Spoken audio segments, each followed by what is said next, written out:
Sir, आपल्या रुग्णालयामध्ये 11,500 beds आहेत. सरकारची भूमिका अतिशय स्पष्ट आहे. शक्तीपीठ महामार्ग आम्ही करणार आहोत. या संदर्भात जे अडचणीचे मुद्दे आहेत त्या चर्चेतनं मार्ग काढणार आहोत.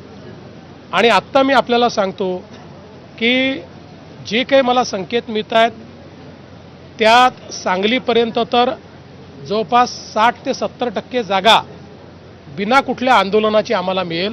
20-30% जागेकरता आम्हाला थोडी चर्चा करावी लागेल आणि ज्या काही शंका आहेत शेतकऱ्यांच्या त्या आम्हाला दूर कराव्या लागतील, त्या आम्ही दूर करू. कोल्हापूरच्या संदर्भातली जी काही अलाइनमेंट आहे त्या संदर्भात आमचा कुठली बेस्ट अलाइनमेंट असेल असा आमचा प्रयत्न चाललेला आहे.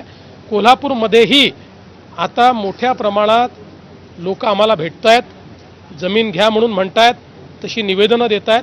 त्यामुळे शक्तीपीठ मार्ग हा काही देवेंद्र फडणवीस, एकनाथ शिंदे किंवा अजित पवार यांचा इगो सॅटिस्फाय करण्याकरता करायचा नाही आहे. हा मार्ग मराठवाडा आणि राज्यातले सगळे दुष्काळी जिल्हे यांच्याकरता वरदान ठरणार आहे. मोठ्या प्रमाणात पर्यटना